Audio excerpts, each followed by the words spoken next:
Yes sir. ठीक है बेटा। तो लास्ट क्लास में हम लोगों ने एक चैप्टर शुरू किया था, इनकम फ्रॉम हाउस प्रॉपर्टी। उसकी मैंने आपको थोड़ी बहुत प्रैक्टिकल अप्रोच बताई थी, और मैंने आप लोगों से ये कहा था कि आज की क्लास में हम लोग इसके कुछ थ्योरेटिकल एस्पेक्ट्स को भी देखेंगे, और वही आज की क्लास में हम लोग करने वाले हैं। ठीक है प्रशांत जी, कोशिश कीजिए कि अगर कोई नया बच्चा है तो वो जल्दी से जुड़ जाए, ताकि हम लोग अपनी क्लास को जो है वो स्टार्ट कर सकें।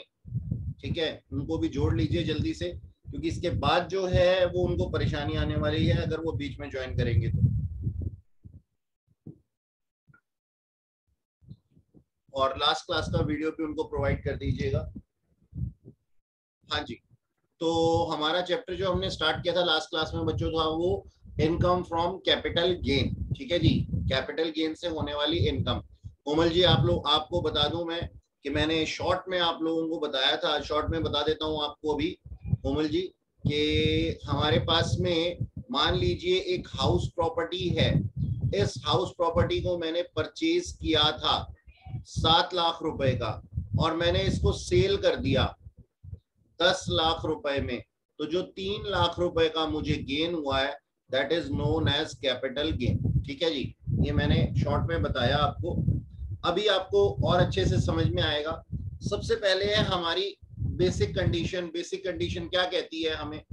बेसिक कंडीशन कहती है कि सर किसी भी कंसीडरेशन को कैपिटल गेन में आने के लिए दो चीजों का होना बहुत ही जरूरी है।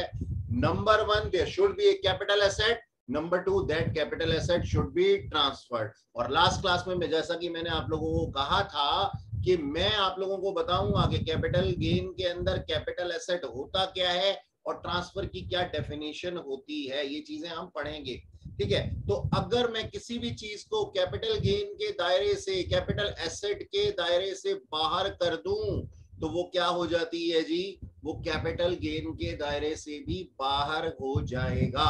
यानी कि अगर मैं चाहता हूं कि कोई चीज कैपिटल गेन में कंक्लूड ना की जाए, तो मैं उसे कैपिटल एसेट या फिर ट्रांसफर के क्षेत्र से या फिर उसके एरिया से बाहर कर दूंगा, तो वो कैपिटल गेन में नहीं आएगा। तो बेसिकली हमें जो चीजें देखनी है वो क्या देखनी है? दो चीजें होनी चाहिए सर हमारे यहाँ पे। कैपिटल एसेट होना चाहिए बिकने वाली चीज, और कैपिटल एसेट बिकना चाहिए। यहाँ पे ट्रांसफर का मतलब क्या है? Change of right of ownership. यानी कि हमने बोला, मैंने ये बोला मेरे पास में एक प्रॉपर्टी थी, उसका ओनरशिप का राइट मैंने आपको ट्रांसफर कर दिया, तो ही सर ये कैपिटल गेन होगा। अगर उसके बीच में कोई सेल या परचेज के बीच में कोई ट्रांसफर के अंदर मुझे कोई प्रॉफिट्स हुए हैं, तो ही ये केवल कैपिटल गेन होगा। ओके, अच्छा ठीक है सर। तो सबसे पहली शर्त क्या है? There should be a capital asset, that capital asset should be transfer. Third point और नेक्स्ट जो पॉइंट्स हैं उसके अंदर क्या लिखा हुआ है? ये ट्रांसफर जो है ये प्रीवियस ईयर में, प्रीवियस ईयर कौन सा ईयर होता है जिसके अंदर हम इनकम अर्न करते हैं, जिसके अंदर हम इनकम अर्न करते हैं, यानी कि हमारे को ये जो गेन हुआ है ये प्रीवियस ईयर में होना चाहिए। प्रीवियस ईयर वो ईयर है जिसके अंदर हम इनकम अर्न करते हैं। बच्चों, नॉर्मली क्या कहा जाता है? एक साल आप अर्न कीजिए और नेक्स्ट ईयर में टैक्स पे कीजिए। तो प्रीवियस ईयर कौन सा ईयर है जिसमें हम इनकम अर्न करते हैं, और असेसमेंट ईयर कौन सा ईयर है जिसके अंदर की हम अपना टैक्स पे करते हैं। ओके, ठीक है। चलिए, मेरे साथ में शायद और भी लोग जुड़ चुके हैं जी। ठीक है, ओके, अच्छी बात है। तो हमारे पास में इनकम अर्न करने वाले ईयर को हम प्रीवियस ईयर कहते हैं। और दूसरी चीज, एक और बात जो यहाँ पे मैंने बोली कि इस ट्रांजैक्शन से कोई भी प्रॉफिट या गेन होना चाहिए। भाई देखो, जरूरी नहीं है ऐसा सर आपने लिख दिया था हम तो इसी पे ही चलेंगे। देखिए ध्यान से समझिएगा मेरी बात को, ऐसा नहीं है कि कोई प्रॉफिट या गेन ही हुआ हो, लेकिन अगर हम इनकम टैक्स निकालना चाहते हैं तो ही ये चार्जेबल टू टैक्स होगा। ठीक है, यानी कि गेन या प्रॉफिट हुआ तभी तो इनकम टैक्स लगेगा उसके ऊपर, इनकम निकलेगी तभी तो इनकम टैक्स लगेगा। और इनकम किसे कहते हैं? प्रॉफिट या गेन को। तो हो सकता है हमें कोई लॉसेस हो जाए, लेकिन तब ये चार्जेबल टू टैक्स नहीं होगा। तो हम क्या बोले, अभी तक हम क्या बोले, अभी तक हम ये शर्तें बोले कि सर बिकने वाली चीज कैपिटल एसेट होना चाहिए, ठीक है सर, बिका हुआ होना चाहिए कैपिटल एसेट को, दूसरी शर्त, यानी कि कैपिटल एसेट होना चाहिए। नंबर 2, ट्रांसफर होना चाहिए, ओनरशिप का राइट ट्रांसफर होना चाहिए। और फिर मैंने बोला कि सर जो ट्रांसफर है वो उस साल में हुआ हो जिसके अंदर हमने इनकम को अर्न किया है। और अब मैंने बोला कि अगर आपको इनकम टैक्स चार्ज करना है उसके ऊपर, तो यहाँ पे प्रॉफिट या गेन्स होना जरूरी है। नेक्स्ट देखिए क्या लिखा हुआ है, such capital gain should not be exempt. यानी कि एग्जम्प्ट का मतलब क्या होता है, एग्जम्प्ट का मतलब होता है sir which is not chargeable to tax, which is not chargeable to tax.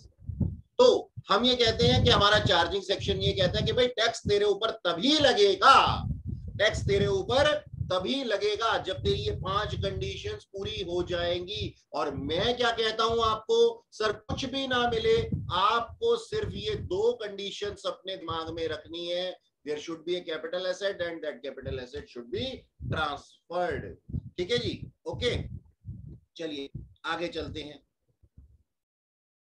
अब हम पढ़ेंगे यार डेफिनेशन ऑफ कैपिटल गेन।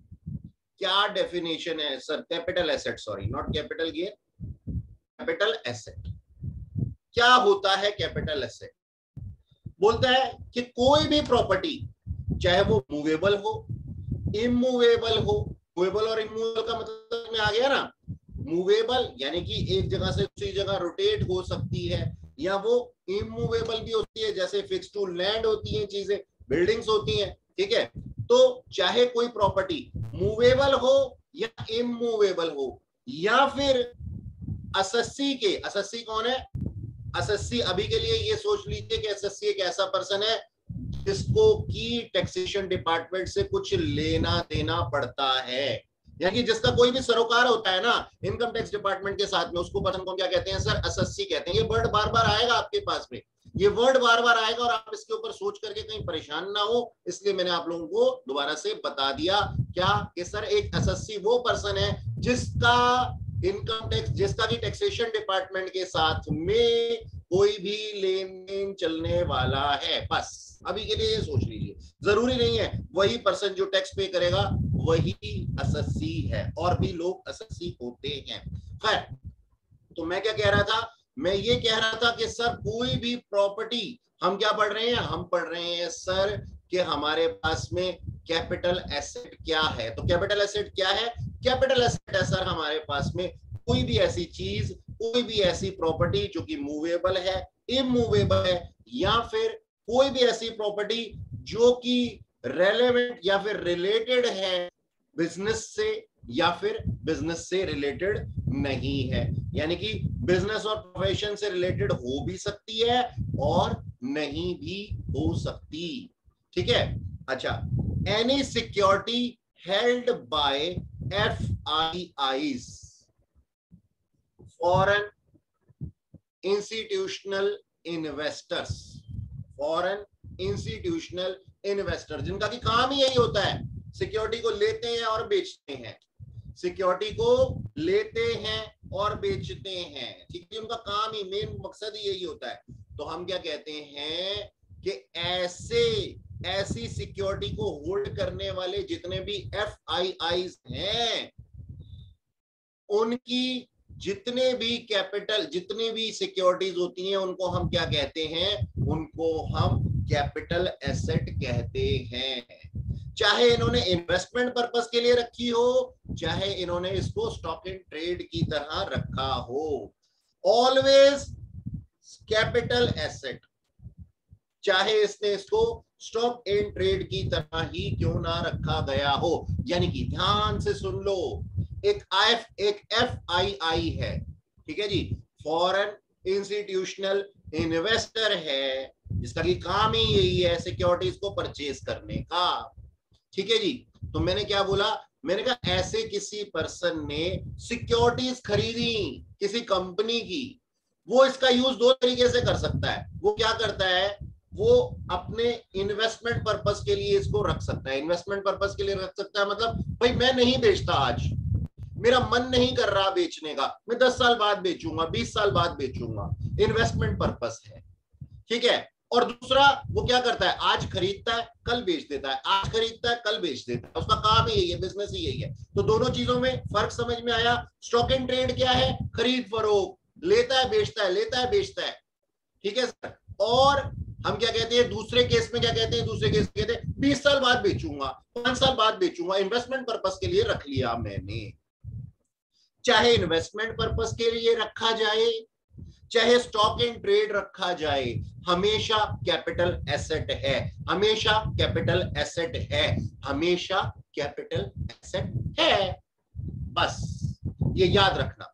तो FIIs ने जितने भी शेयर, सिक्योरिटीज, जो भी चीज है उसके पास में, उसने अगर अपने पास रखा हुआ है उसको, तो वो क्या है, वो कैपिटल एसेट है। चाहे बिजनेस के अंदर बेच, चाहे इन्वेस्टमेंट पर्पस से बेच, तेरे ऊपर कैपिटल गेन लगेगा, बस।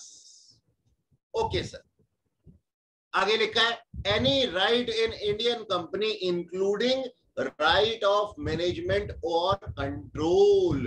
अरे सर ये तो कुछ नए तरीके का है। हम तो क्या सोचते थे, हम तो ये सोचते थे कि कोई फिजिकल मोड की चीज जो होती है उसी को हम कैपिटल एसेट होते हैं। ना ना सर, हमने तो पढ़ा हुआ है गुडविल फिजिकल मोड में ना होते हुए भी, इनटेंजिबल होते हुए भी कैपिटल एसेट है।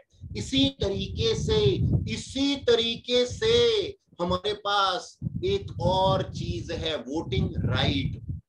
सपोज मैं एक कंपनी का मैनेजिंग डायरेक्टर हूं, मैं कंपनी का मैनेजिंग डायरेक्टर हूं, आप आते हैं मेरे पास, सर ये लीजिए 30 करोड़ रुपया और अपना वोटिंग राइट मुझे बेच दीजिए। तो यहां पे वोटिंग राइट जो मैंने आपको बेच दिया है, वोटिंग राइट जो मैंने आपको बेच दिया है, यानी कि आज के बाद अब मैं यहाँ पे वोट नहीं करूंगा, अब मेरे बिहाफ पे आप वोट करेंगे, तो मैंने क्या कर दिया, ट्रांसफर कर दिया अपना राइट, आपको ओनरशिप चेंज हो गया, और इसके बदले में मुझे 30 करोड़ कंसीडरेशन मिल गई। सर कैपिटल गेन होगा, कैपिटल गेन माना जाएगा। तो हम क्या कहते हैं कि किसी भी, कोई भी एनी राइट इन इंडियन कंपनी के अंदर अगर कोई राइट है जिसके अंदर की कंट्रोल एंड मैनेजमेंट का राइट है और वो राइट ट्रांसफर कर दिया जाता है, तो इसको भी हम, इस राइट को हम किस में लेते हैं, कैपिटल एसेट की डेफिनेशन में लेते हैं। और अगर ओनरशिप का राइट ट्रांसफर हो गया, यानी कि मैंने क्या कर दिया, मेरा वोटिंग राइट था सर पहले मेरे पास था ये वोटिंग राइट, अब ये वोटिंग राइट आपके पास चला गया है, तो सर आपने जो कंसीडरेशन दी है उस पे मुझे अगर कुछ प्रॉफिट्स हुए हैं तो सर मैं कैपिटल गेन के अंदर आ चुका हूं। हाँ मेरे बच्चों बोलो, इन तीनों के अंदर किसी को कोई दिक्कत है तो बताओ, जल्दी से बताओ, जल्दी से बताओ, जल्दी से बताओ, फटाफट से। कैपिटल एसेट की डेफिनेशन के अंदर किसी बच्चे को कोई प्रॉब्लम है तो बोलो, जल्दी बोलो। और आपको चैट बॉक्स में जाकर के लिखने की जरूरत नहीं है, आप खुद बोल सकते हैं, हमारा कम्युनिकेशन गैप बिल्कुल भी नहीं है। बोलिए बच्चों, हाँ बोलिए या ना बोलिए, लेकिन कुछ तो बोलिए। No sir. No sir. ठीक है, नो चलो सर। आगे, इसका मतलब ये हुआ, ठीक है जी चलते हैं। अब देखो, कैपिटल एसेट का मीनिंग पढ़ रहे थे हम, और अब हम उसकी एक्सेप्शंस पढ़ेंगे, यानी कि ये चीजें कैपिटल एसेट नहीं है। क्या क्या चीजें कैपिटल एसेट नहीं है सर, 4 चीजें हैं जो कैपिटल एसेट नहीं है, 1 2 और 3 और फिर 4th नीचे लिखा हुआ है ये। एक्सेप्शंस हैं जी हमारे पास में, एक्सेप्शंस हैं हमारे पास में कि ये चीजें कैपिटल एसेट नहीं है। ठीक है सर। नंबर 1, कोई भी स्टॉक एंड ट्रेड, कोई भी stock and trade raw material या consumable store held for business purpose. बस अभी इतना ही देखो, अभी इतना ही देखो। एक्सेप्शन हमें मालूम है, हमने अभी अभी पढ़ी है। एक्सेप्शन की एक्सेप्शन है, एक एक्सेप्शन की एक्सेप्शन है, लेकिन पहले एक्सेप्शन को पढ़ लेते हैं। हमने क्या बोला, ध्यान से सुनना मेरी बात को, ध्यान से सुनना मेरी बात को। सर बिजनेस के अंदर अभी आप दो चीजों को ना कोरिलेट ना कर दें आपस में, अलग अलग समझिएगा। अभी मैंने कहा कि कोई भी चीज कैपिटल एसेट हो सकती है, चाहे वो बिजनेस एंड प्रोफेशन के अंदर यूज की गई हो या ना की गई हो।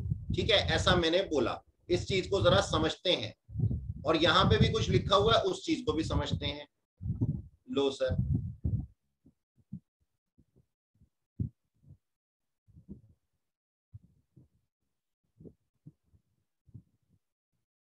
मेरी स्क्रीन दिखाई दे रही है ना सबको? हाँ जी, मैंने स्क्रीन चेंज की है। देखो सर, मेरे पास बिजनेस के अंदर मैं कर रहा हूं क्या, बिजनेस। तीनों चीजें बताऊंगा। नंबर एक, मैं कर रहा हूं बिजनेस, और इस बिजनेस के अंदर मेरे पास में दो तरह की चीजें हैं। क्या दो तरह की चीजें हैं सर? एक तरह की चीज है मेरे पास में प्लांट एंड मशीनरी, और दूसरी चीज है मेरा प्रोडक्ट। लेट्स से मैं इस प्लांट एंड मशीनरी से टॉयज बनाता हूं, ठीक है जी, और मैं लिख देता हूं बिजनेस ऑफ टॉयज। हाँ जी सर, बिजनेस ऑफ टॉयज के अंदर मेरे पास में दो तरह के एसेट्स हैं। एक करंट एसेट है जिसको कि मैं अपना स्टॉक कहता हूं, ठीक है, और एक प्लांट एंड मशीनरी है जिसको कि मैं अपना कैपिटल एसेट कहता हूं, है ना? दोनों ही है, एक करंट एसेट है, कैपिटल एसेट। अच्छा, दोनों इसी से होते हैं, तो मैं इसको कैपिटल एसेट लिख देता हूं, ऐसे लिख देता हूं, कैपिटल एसेट। तो प्लांट एंड मशीनरी को तो हम पहले से ही कैपिटल एसेट से जानते हैं। तो सर प्लांट एंड मशीनरी की अगर मैं ट्रांसफर कर दूं, तो पहली कंडीशन यहां पे पूरी हो गई, there should be a capital asset. Number two, there should be transfer, that capital asset should be transfer. दोनों कंडीशन फुलफिल हो गई। सर कैपिटल गेन होगा, अप्लाई हो जाएगा, ठीक है सर। अच्छा अच्छा सर, टॉयज बिजनेस था टॉयज का, इसको मैं बेच देता हूं। नंबर वन टॉयज थे, नंबर दो इसको मैंने बेच दिया, सेल कर दिया, यानी कि ट्रांसफर कर दिया। पहली condition, there should be a capital asset. क्या ये कैपिटल एसेट है? नहीं सर, ये कैपिटल एसेट नहीं है। क्या ट्रांसफर हुआ है? हाँ सर, ट्रांसफर तो हुआ है। तो दोनों में से एक भी कंडीशन फुलफिल नहीं हुई, तो हमारा कैपिटल गेन धरा का धरा रह जाएगा, कैपिटल गेन नहीं है। हाँ जी, मेरे बिजनेस ऑफ टॉयज का जो आंसर, जो कि मैंने एग्जांपल दिया, ये एग्जांपल आप लोगों को समझ में आया? Yes sir. Yes sir. Clear है सर? हमें ये आपने जैसे समझाया हमारे को क्लियर हो गया। ठीक है सर, आ जाओ दूसरा सेकंड पॉइंट देखते हैं। ठीक है, लो सर, ये सेकंड पॉइंट के अंदर एक FII था, ठीक है, और इसने इन्वेस्टमेंट पर्पस के लिए सिक्योरिटी रखी, या फिर इसने बिजनेस पर्पस के लिए रखी, है ना? दोनों ही केस में सर ये कैपिटल एसेट भी है, और अगर इसकी ट्रांसफर हो गई तो हम क्या कहते हैं,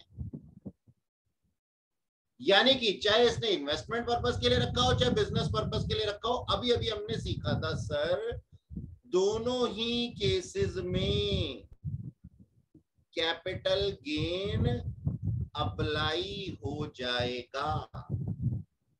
ओके, ये बात समझ में आई? नंबर 1 और नंबर 2 एग्जाम्पल। देखो अब कोई है ना, कोई भी इन चीजों को कोरिलेट नहीं करेगा, बिल्कुल नहीं करेगा, हम कसम खाते हैं हम अब कोरिलेट नहीं करेंगे। सर हमें ये बात समझ में आ चुकी है कि जिस चीज को मैं अपना स्टॉक इन ट्रेड मानता हूं नॉर्मल बिजनेस के अंदर, उसके ऊपर मैं कैपिटल गेन नहीं लगा सकता हूं।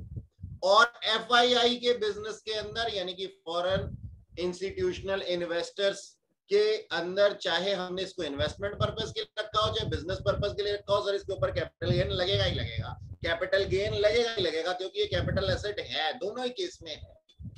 बात खत्म, बस यही है मेरा कंक्लूजन। अच्छा सर आ जाओ, वापस आते हैं अपने पीडीएफ पे।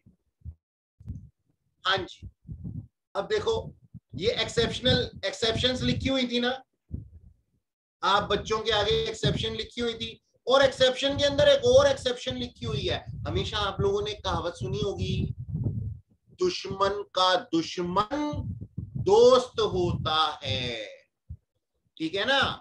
तो दुश्मन का दुश्मन दोस्त, यानी कि कैपिटल एसेट की एक्सेप्शन क्या हो गई सर, कैपिटल एसेट हो गई, और अगर कैपिटल एसेट हो गई तो कैपिटल गेन लगेगा, ठीक है ना। ये नोट लिखा हुआ है जो मैंने भी समझाया है ना, नोट लिखा हुआ है नीचे, आप लोग अपने उसके अंदर भी देख सकते हैं, नोट्स के अंदर आप लोगों के पास में होगा। और अगर नहीं होगा तो मैंने कल भी कहा था पीडीएफ मुझसे मंगा लो, जो नए बच्चे हैं वो पीडीएफ मुझसे मंगा सकते हैं, ठीक है जी। मेरा नंबर है 9990055778।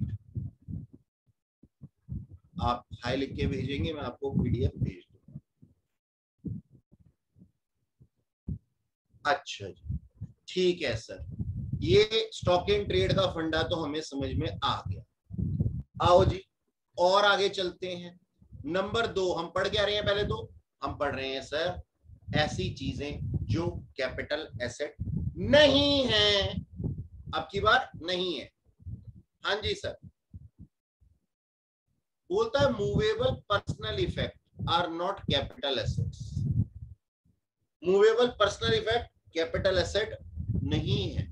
सर ये पर्सनल इफेक्ट क्या होते हैं, पहले ये तो समझाओ। हाँ बेटा, पर्सनल इफेक्ट समझाता हूं, पहले होता क्या है सर। पर्सनल इफेक्ट का मतलब होता है आपकी रोजमर्रा की जिंदगी में यूज होने वाली चीजें, आपकी पर्सनल लाइफ में पर्सनली यूज होने वाली चीजें, जैसे आपका फर्नीचर, आपकी कार, आपकी कार, ठीक है जी, आपका पेन, आपके कपड़े, ठीक है जी, पर्सनली अगर आप यूज कर रहे हैं।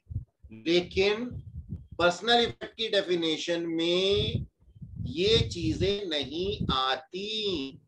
क्या नहीं आती, इसका मतलब देखो एक्सक्लूजन के अंदर फिर एक्सक्लूजन आ गया, यानी कि ये सब क्या है सर, ये कैपिटल एसेट हैं, ये सब कैपिटल एसेट हैं। तो इसका मतलब क्या है, इसका मतलब ये है कि ये सारे जो अब बताने जा रहा हूं ये कैपिटल एसेट हैं। अच्छा सर जल्दी से बता दो क्या क्या चीजें हैं ऐसी जिनको कि हम पर्सनल इफेक्ट नहीं मानते, यानी कि हम उनको कैपिटल एसेट मानते हैं। हाँ बच्चों, नंबर 1 ज्वेलरी। ज्वेलरी का क्या मतलब है सर, कोई भी ऐसी धातु जो बेशकीमती है, जरूरी नहीं है सर सोना ही हो, जरूरी नहीं है सोना ही हो। अब ध्यान से सुनना मेरी बात को, मान लो मेरे पास में एक सोने की चेन थी मेरे गले में, और उस सोने की चेन को मैं बेच देता हूं, ऑल्दो मैं उसको अपनी रोजमर्रा की जिंदगी में यूज करता हूं, बावजूद उसके, क्योंकि ये एक प्रीशियस आइटम है, इसको हमने कैपिटल एसेट की डेफिनेशन में डाला है, यानी कि पर्सनल इफेक्ट की डेफिनेशन से निकाला है। समझ में आई बात, पर्सनल इफेक्ट की डेफिनेशन से निकाला मतलब कैपिटल एसेट की डेफिनेशन में डाला, और कैपिटल एसेट के ऊपर अगर ट्रांसफर हो जाए तो कैपिटल गेन आ जाता है। हाँ सर, ऐसे ही आगे भी हैं और भी चीजें हैं, बताओ सर बताओ, वो भी बताओ क्या है। Number 1 jewellery, number 2 archaeological collections कोई हो सकते हैं, नंबर 3 आपकी कोई ड्राइंग हो सकती है, कोई पेंटिंग हो सकती है, कोई स्कल्पचर्स हो जाते हैं। भाई हमारे पास में होती है ना, बहुत सारी चीजें होती हैं, ऐसी मूर्तियां होती हैं जो कि बहुत बेशकीमती होती है, या फिर कोई एम.एफ. हुसैन की पेंटिंग है, कोई ऐसी ड्राइंग्स है, मतलब जो बेशकीमती चीज है, या फिर कोई वर्क ऑफ आर्ट है, याद रखना वर्क ऑफ आर्ट है। तो ऐसी चीजें अगर बेच दी जाती हैं वो क्या होंगी, वो कैपिटल एसेट होंगी, और उनका ट्रांसफर हो गया तो कैपिटल गेन अराइज हो जाएगा।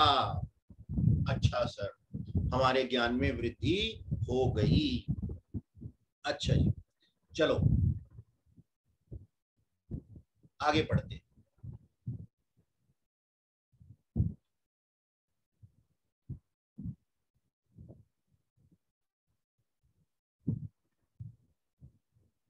अच्छा, यहाँ पे एक चीज बताना तो दिमाग से निकल गया, सुनो कृपया ध्यान दें। हुआ क्या, मान लो मैंने ना, मेरी एक शर्ट थी, वो शर्ट थी, मानो ध्यान से सुनना, मेरे पास में एक शर्ट थी, ठीक है जी, और इस शर्ट के ऊपर ये इस टाइप की एक शर्ट थी, ठीक है, ऐसे ही मान लो ये इसकी एक पॉकेट बना देते हैं, और यहाँ पे ना हमने ना बटन लगा दिए इसके, ठीक है, ये बटन लगा दिए। इस शर्ट का जो मास है ना, जो कि क्लोथ से बना हुआ था, इसकी कीमत थी मान लो 1000 रुपीज 1000। और ये जो एक एक बटन था ना इसका, ये वाले बटन्स, इन सब की कीमत जो थी वो 10 करोड़ थी। ओ माय गॉड, ठीक है, इन सब बटन्स की कीमत कितनी थी, 10 करोड़। मैंने बोला मैं ये शर्ट बेचने जा रहा हूं मिस्टर एक्स को बेच दिया। मिस्टर एक्स ने मुझे कंसीडरेशन में दे दिए 10 करोड़। 10 नहीं देते, वो 11 देते, हाँ जी 11 करोड़ दे दिए। अब मैं पता क्या कह रहा हूं, मैं कहता हूं मैंने तो शर्ट बेची है, शर्ट तो मेरी डेली रूटीन की आइटम है, पर्सनल इफेक्ट है, कैपिटल एसेट है ही नहीं, आप चेक कर लो, चाहे देखो मैंने अपनी शर्ट बेची है। इनकम टैक्स वाले कहते हैं अच्छा तूने शर्ट बेची है, 11 करोड़ में शर्ट बेची है, यानी बेचे असल में मैंने बटन्स थे, लेकिन किसी और चीज के नाम थे, हीरे बेच दिए मैंने बटन लगा करके। तो भैया हम क्या कहते हैं, ऐसी चीज को नहीं, हम ना डोमिनेटिंग नेचर देखते हैं, यानी कि ये वैल्यू किस वजह से बढ़ रही है। अगर मैं ये शर्ट दे दूं तुम्हारे को, ये बटन निकाल करके, 10 करोड़ के हीरे निकाल करके तुम्हें बोलूं 11 करोड़ में मुझसे ये शर्ट खरीद लो, खरीदोगे क्या? नहीं सर, हम इतने मूर्ख थोड़ी हैं। तो ये सिर्फ दिखावे के लिए हो रहा था। जिसमें क्या बोला गया, सर हमने बेचा क्या है, सर कैपिटल एसेट बेचा है, और कैपिटल एसेट बेचा है और बेचा भी है, यानी कि ट्रांसफर की डेफिनेशन के अंदर भी आ गया, तो सर हमारा कैपिटल गेन होगा। समझ में आई मेरी बात? Yes sir. अच्छा जी, आगे देखो। हाँ, नेक्स्ट है हमारे पास में rural land. Rural land in India, ध्यान से पढ़ लेना, मैंने भैया रूरल लैंड इन इंडिया भी बोला है। वैसे लास्ट क्लास में हम इस चीज को डिस्कस कर चुके हैं, लेकिन कोई बात नहीं, जो नए बच्चे हैं उनके लिए भी डिस्कस करें। रूरल लैंड नहीं, सॉरी, देखो मेरे भी मुंह से निकल गया, रूरल एग्रीकल्चर लैंड। भाई इस चक्कर में तो मैंने क्लास लगा दी थी रूरल लैंड और रूरल एग्रीकल्चर लैंड के ऊपर, एक क्वेश्चन बना करके दे दिया था, और बच्चे फंस भी गए थे उसके अंदर, है ना, याद है उत्सव? तो भैया हम क्या कहते हैं, हम ये कहते हैं सर रूरल एग्रीकल्चर लैंड अगर कोई होगी ना, तो वो, और इंडिया में होगी, तो वो एग्रीकल्चर लैंड जो है उसके ऊपर हम टैक्स नहीं लगाते। बेसिकली हम क्या करना चाहते हैं, ये करना चाहते हैं कि हम किसानों की इनकम को ना एग्जम्प्ट करना चाहते हैं, छूट देना चाहते हैं कि गरीब लोग हैं ये कह करके कि भैया ये लोग ज्यादा क्या नाम है टैक्स नहीं दे सकते, या फिर इनके ऊपर इनकी जो बेसिक इनकम हो रही है ना, वो बेसिक इनकम ही इस एक्टिविटी से हो रही है कि देश का भला करने में लगे हुए हैं, तो इनकी इनकम को हम छोड़ना चाहते हैं और इनकी बिजनेस इनकम भी हम छोड़ देते हैं। अगर कोई एग्रीकल्चर इनकम होती है तो हम ये कहते हैं कि सर अगर कोई खेतीहार जमीन इंडिया में है तो ऐसी खेतीहार जमीन का ट्रांसफर जो है वो कैपिटल गेन में नहीं आएगा, क्योंकि हमने खेतीहार जमीन को ही क्या कर दिया, कैपिटल एसेट की डेफिनेशन से बाहर कर दिया। ठीक है जी। एग्रीकल्चर लैंड को हमने, अब एग्रीकल्चर लैंड को एग्रीकल्चर लैंड कहते कब है सर? एग्रीकल्चर लैंड को एग्रीकल्चर लैंड तब कहते हैं जब ये prior to 2 year from the date of transfer, date of transfer से 2 साल पहले कम से कम एग्रीकल्चर एक्टिविटी के लिए यूटिलाइज की गई हो। अब सर एग्रीकल्चर एक्टिविटीज क्या होती हैं वो पढ़ेंगे चैप्टर सर एग्रीकल्चर इनकम के अंदर। ठीक है, पूरा बहुत अच्छे से पूरा चैप्टर ही बना हुआ वहां पे। हम क्या कहते हैं जी, तो अभी के लिए हम ये कहते हैं कि sir any rural agriculture land situated in India is not a capital asset, is not a capital asset. अगर कैपिटल एसेट की डेफिनेशन से बाहर कर दूंगा तो चाहे इसको ट्रांसफर की डेफिनेशन ले भी आऊं तो भी कैपिटल गेन नहीं लगेगा। ठीक है सर, रूरल एग्रीकल्चर लैंड जो है जो इंडिया में है वो कैपिटल एसेट नहीं है। सर अर्बन एग्रीकल्चर लैंड है क्या? हाँ सर अर्बन एग्रीकल्चर लैंड है। अब ध्यान से सुनना, उस दिन वाली बात ही बता रहा हूं। Rural agriculture land in India capital asset नहीं है। Urban agriculture land in India capital asset है। Sir rural land in India capital asset है। मैंने रूरल लैंड बोला, एग्रीकल्चर लैंड नहीं बोला। Urban land sir capital asset है। Sir rural agriculture land in Pakistan sir capital asset है। ध्यान रखना, तो ये जो डेफिनेशन है ना, ये क्या है? Rural agriculture land in India होना चाहिए। अर्बन एग्रीकल्चर लैंड होगा तो सर वो कैपिटल एसेट होगा। और अर्बन के अलावा भी मैंने तुम्हारे को सारी बातें बोल दी इसके साथ में। अच्छा सर रूरल लैंड का मतलब क्या है? एग्रीकल्चर का तो मतलब आपने बता दिया कि सर एग्रीकल्चर एक्टिविटी के लिए यूटिलाइज की गई हो prior to 2 year from the date of sale. Sir ये रूरल लैंड को हम रूरल लैंड कब मानेंगे? आपको 2 चीजें चेक करनी है, ध्यान देना मेरी बात पे अच्छे से। ये देखो इधर, ये आपका शहर जहां पे आपकी लैंड है। ठीक है, 2 चीजें देखनी है, एक तो देखना है पॉपुलेशन और एक देखने है किलोमीटर्स। ये आपका शहर है, इसकी पॉपुलेशन कितनी है? सर इसकी पॉपुलेशन है हमारे पास में 10,000 से कम, 10,000 लोगों से कम। ठीक है जी। ऐसे जगह से, ऐसी सिटी से हमारे पास में जितनी भी दूरी होगी, यानी कि 0 किलोमीटर की दूरी भी अगर होगी तो हम उसको रूरल लैंड मानेंगे, उसको हम रूरल लैंड मानेंगे। बेसिकली पता होता क्या है, देखो मेरी बात सुनो जरा ध्यान से, अच्छे से और अच्छे से सुनो। मैं ये कहता हूं कि मान लो दिल्ली एक सिटी है, ध्यान से सुनना, ध्यान से सुनना, अभी अगर नहीं भी समझ में आया तो अब समझ में आएगा। मान लो दिल्ली मेरी एक सिटी है, ठीक है ना। अब दिल्ली के कुछ किलोमीटर तक क्या होगा? दिल्ली पहले ये बताओ रूरल है या अर्बन है? पहले ये बताओ, पहले ये डिफाइन कर दो, दिल्ली रूरल है या अर्बन है? अर्बन। सर अर्बन है। सर कैसी बातें कर रहे हो सर, रूरल का क्या मतलब है? दिल्ली तो महानगर है हमारा, मेट्रो सिटी है। अर्बन है तो अर्बन से कुछ किलोमीटर दूर तक जब हम जाते हैं तो वहां तक का एरिया भी क्या होता है? अर्बन ही होता है। वहां तक का एरिया भी क्या होता है? अर्बन ही होता है, अगर कुछ किलोमीटर दूर जाते हैं। ठीक है ना। उसके बाद सारा क्या हो जाता है सर, रूरल हो जाता है। तो आपने चेक करना है जिस भी लैंड की आप बात कर रहे हैं वो लैंड एक ऐसी सिटी में अगर है जहां पे जो पॉपुलेशन है, ह्यूमन पॉपुलेशन जो है वो 10,000 लोगों से कम है। वो क्या है, 10,000 लोगों से कम है। तो इसका डिस्टेंस कितना देखना है सर, 0 किलोमीटर, यानी कि ये पूरी की पूरी रूरल ही है। अरे जहां 10,000 लोग भी उस भी ना रहते हो ऐसा एरिया क्या होगा सर, अपने आप में ही रूरल होगा। उससे बाहर, अब जो रूरल अंदर है तो वो बाहर भी रूरल ही होगा ना, सिंपल।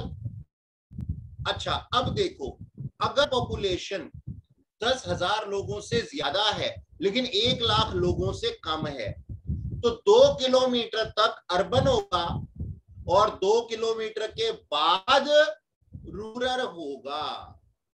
ओके, अच्छा आगे देखो, अगर आपकी लैंड एक ऐसी सिटी में है जहां पे पॉपुलेशन, ह्यूमन पॉपुलेशन 1,00,000 लोगों से ज्यादा है लेकिन 10,00,000 लोगों से कम है, तो इसके 6 किलोमीटर के अंदर तक तो 6 किलोमीटर के अंदर तक तो क्या रहेगा, अर्बन रहेगा, और 6 किलोमीटर के बाद क्या रहेगा सर, रूरल रहेगा।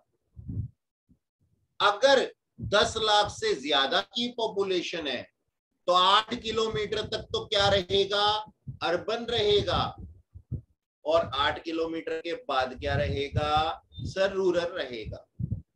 बोलो जी, बोलो बच्चों, किसी को समझ में ना आई हो तो पूछ सकता है। बोलो बच्चों, आ गया समझ से। ठीक है भाई, ऐसा है, आप मुझे बता दिया कीजिए अगर कोई ना समझ में आए तो। अच्छा, नेक्स्ट है हमारा 4th पॉइंट, जिसको कि आप एज इट इज ही याद कर लो, गोल्ड डिपॉजिट बॉन्ड्स या सर्टिफिकेट्स। ठीक है, बस इतना ही याद करो। ये कैपिटल एसेट नहीं होते, ज्यादा डेप्थ में जाने की जरूरत ही नहीं, कुछ नहीं सोचना इसके बारे में। ठीक है जी, तो हमने क्या पढ़ा है, हमने पढ़ा है सर क्या कैपिटल एसेट है, क्या कैपिटल एसेट नहीं है। ठीक है ना, इसी तरीके से हम पढ़ेंगे भाई क्या ट्रांसफर है, क्या ट्रांसफर नहीं है। ठीक है, अच्छा है। अब जरा ये जो क्वेश्चन हमने किए, जो हमने जो ये रूल्स याद किए हैं, जरा इसको भाई क्वेश्चन की फॉर्म में डिस्कस कर लेते हैं। हाँ सर, देखो आपको कुछ भी नहीं करना, आपको केवल पढ़ना है और मन में, यहाँ पे आंसर नहीं देखना, इसको जो देखेगा भगवान जी उसको पाप देंगे, जो आंसर देखेगा उसको भगवान जी पाप देंगे, यानी कि अपने नजरें एक तरफ रखो, गिरगिट की तरह दोनों तरफ मत रखना। ठीक है, आंसर नहीं देखना, अपने मन में सोचो और मैं गलत कर दो लेकिन समझ में आना चाहिए। सबसे पहले sale of flats by construction company. बोलो जी, कंस्ट्रक्शन कंपनी का। अच्छा आप देखो, ध्यान से सुनना, ध्यान से सुनना। देखो तुम्हारे हाथ में तुम्हारा फ्लैट है, जस्टिफाई करते हैं ना इस चीज को, जस्टिफाई करते हैं, तुम्हारे हाथ में तुम्हारा फ्लैट है, वो तुम्हारे लिए क्या है, कैपिटल एसेट है। लेकिन पार्सव नाम डेवलपर है, उसके हाथ में ये फ्लैट्स है, वो तो ऐसे फ्लैट्स रोज ही बेचता है, तो वो इसके लिए क्या हो गया, स्टॉक इन ट्रेड हो गया, कंस्ट्रक्शन कंपनी है ना, कंस्ट्रक्शन कंपनी है। और अगर कंस्ट्रक्शन कंपनी है तो भैया वो तो ऐसी चीजें आम बेचता है ना। तो हम क्या बोलते हैं, हम ये बोलते हैं सर, हम ये बोलते हैं नहीं ये कैपिटल एसेट नहीं है क्योंकि ये स्टॉक इन ट्रेड है। और स्टॉक इन ट्रेड याद रखना, स्टॉक इन ट्रेड किसका कैपिटल एसेट होता है सर, सिर्फ एक ही है एक्सेप्शनल, वो कौन, FII, सिंपल। अच्छा ठीक है, sale of flat held by X as an investment, यानी कि मैं हूं मिस्टर एक्स, मैंने अपने पास में एक फ्लैट आज खरीद लिया अपनी गुड़िया के लिए। मैंने कहा भाई जब इसकी MBA कंप्लीट हो जाएगी या फिर कोई हायर स्टडीज पूरी हो जाएंगी तो मैं इसको ये फ्लैट गिफ्ट करूंगा। ठीक है जी, फिर चाहे इसको बेचे चाहे कुछ भी करे। ठीक है, तो ये सोच करके इन्वेस्टमेंट पर्पस के लिए मैंने रख लिया। अब इन्वेस्टमेंट पर्पस के लिए रख लिया तो मैंने क्या बोला, हाँ सर जब इसको बेचा जाएगा तो ये जो है कैपिटल एसेट माना जाएगा। अगला देखो, sale of securities, sale of security in Indian company held by FIIs as investment. बस सर मैंने तो अपनी आंखों पे अब हाथ रख लेना है, मुझे तो जहां पे भी ये FII दिखाई देगा ना, हमेशा हमेशा सर कैपिटल एसेट होगा, हमेशा कैपिटल एसेट होगा। मुझे तो जहां पे भी FIIs दिखाई दे गया ना, चाहे वो स्टॉक इन ट्रेड हो चाहे वो इन्वेस्टमेंट हो, मैंने तो देखना ही नहीं है सर, कहीं और देखना ही नहीं है। जैसे FII दिखाई दे जाएगा बस बात खत्म, कैपिटल एसेट है, क्योंकि मैंने रूल पढ़ लिए हैं। अच्छा, sale of car by mister AC for ₹10 lakh which was used for business purpose. हाँ जी सर, हाँ जी, बोलो बोलो बोलो बोलो, क्या है? अगर मैंने बिजनेस पर्पस के लिए कार को यूज किया है, सर अगर कार आपकी पर्सनल हो तो वो पर्सनल इफेक्ट हो जाता है, लेकिन अगर बिजनेस पर्पस के लिए हो और उसको बेच दूं तो वो कैपिटल एसेट होता है। ध्यान से सुनना मेरी बात, कार का अगर एग्जांपल समझ नहीं आया तो अब समझ लो। एक समझो, मेरे पास में ना एक बाइक है, मैं कौन हूं पहले ध्यान से सुन लो। मैं हूं एक कंपनी जिसका की नाम है पिज्जा हट डिलीवरी। कौन हूं मैं? पिज्जा हट डिलीवरी। ओके, ये नाम की मैं कंपनी हूं। अब मेरे पास में ना पर्सनली एक बाइक है, घर पे एक बाइक है, तो वो क्या है? वो मेरा पर्सनल इफेक्ट है। पर्सनल इफेक्ट कैपिटल एसेट नहीं होता, तो उस बाइक को अगर बेच दूंगा, ओ सॉरी, पर्सनल इफेक्ट क्या होता है? कैपिटल एसेट नहीं होता। हाँ, शायद मैंने यही बोला या शायद कुछ और बोल दिया, खैर अब जो बोल रहा हूं वही सही बोल रहा हूं। तो मेरे पास में घर में एक बाइक है, वो क्या है? वो मेरा पर्सनल इफेक्ट है, और पर्सनल इफेक्ट कैपिटल एसेट नहीं होता। जब कैपिटल एसेट नहीं है तो कैपिटल गेन कैसा? नंबर 2, मेरा नाम क्या था? पिज्जा हट डिलीवरी। अब मेरे पास में एक डिलीवरी बॉय है, एक क्या बहुत सारे, मैंने उनको एक एक बाइक लेके दे रखी है। क्या वो उनके घर के लिए दे रखी है? नहीं सर, बिजनेस पर्पस के लिए दे रखी है। ऐसी बाइक्स में से एक बाइक क्या हो गई? खराब हो गई। एक बाइक खराब हो गई, उसको मैंने बेच दिया, उसमें मुझे कुछ गेन आ गया, मान लो आ गया गेन, मान लो आ गया, मान लो भाई, तो डेप्रिशिएबल आइटम थी, गेन कैसे आ सकता? मान लो आ गया, क्या दिक्कत है सोचने में? तो सर क्या वो कैपिटल एसेट थी? हाँ सर, वो बिजनेस के अंदर यूज हो रही थी तो वो कैपिटल एसेट है। ठीक इसी तरीके से तुम बाइक को कार से रिप्लेस कर दो, तो अगर पर्सनल इफेक्ट दिखने वाली कोई चीज बिजनेस के अंदर यूज की जा रही थी as an asset, as an capital asset, तो भाई साहब वो क्या हो जाएगी? वो कैपिटल एसेट होगी और उसकी ट्रांसफर पे कैपिटल गेन लगेगा, कोई दो राय वाली बात ही नहीं है। हाँ भाई, मेरे को जरा जवाब दो फटाफट से, ये जो पिज्जा हट डिलीवरी का मैंने एग्जांपल दिया, ये बात समझ में आई सबको? जल्दी से मुझे सबसे जवाब चाहिए, सभी सोते हुए उठ जाएं। Yes sir. Yes, sir. हाँ, सोना नहीं है बिल्कुल भी, घर पे रह करके नहीं सोचना कि हम आराम में आ जाएंगे। हाँ जी, आगे देखो क्या लिखा है, sale of personal jewellery. Personal jewellery, अच्छा फंसाने की कोशिश कर रहे हो सर अब आप हमें। पर्सनल ज्वेलरी, डायमंड 3 करोड़, अभी अभी हमने देखा सर आपने शर्ट बेची 11 करोड़ की, अब फिर से हमारे साथ चाल चल रहे हो। पर्सनल ज्वेलरी कुछ नहीं होती सर, पर्सनल ज्वेलरी कुछ नहीं होती, पर्सनल इफेक्ट के अंदर पर्सनल ज्वेलरी नहीं आती। तो सर ये कैपिटल एसेट होगी, ये कैपिटल एसेट होगी, चाहे फिक्स्ड हो चाहे मूवेबल हो। Okay okay, sale of painting by miss Jacqueline for 10 crore. Oh my God, painting बेच दी इन्होंने सर, अभी MF हुसैन की पेंटिंग बिकवाई थी ना, हाँ तो बस, तो फिर तो ये कैपिटल एसेट है। क्यों? क्योंकि ये पर्सनल इफेक्ट में नहीं आती, अभी पढ़ा था हमने।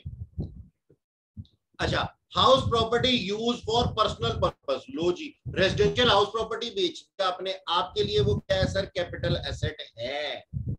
अगर मैं हाउस प्रॉपर्टी का रेंट रिसीव करता हूं तो वो मेरी इनकम फ्रॉम हाउस प्रॉपर्टी होती है, और अगर मैं हाउस प्रॉपर्टी को ट्रांसफर करके, ओनरशिप के राइट ट्रांसफर करके अगर कोई इनकम कमा लेता हूं तो वो क्या हो जाती है?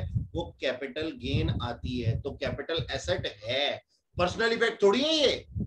पर्सनल इफेक्ट थोड़ी है सर, तो हम तो घर का रोज रोज इस्तेमाल करते हैं, हम तो घर का रोज रोज इस्तेमाल करते हैं। नहीं जी नहीं, हाउस प्रॉपर्टी नहीं, छोटी मोटी चीजें जैसे फर्नीचर हो गया, कार हो गई, छोटी मोटी चीजें, बर्तन हो गए, आपके यूटेंसिल्स हो गए, वो सारी चीजें। हाँ अब देखो कहाँ आए हम, agriculture land situated in urban area. Sir आंखें बंद करनी है सर, अर्बन एरिया है सर, बात ही खत्म हो गई ना, तो कैपिटल एसेट है।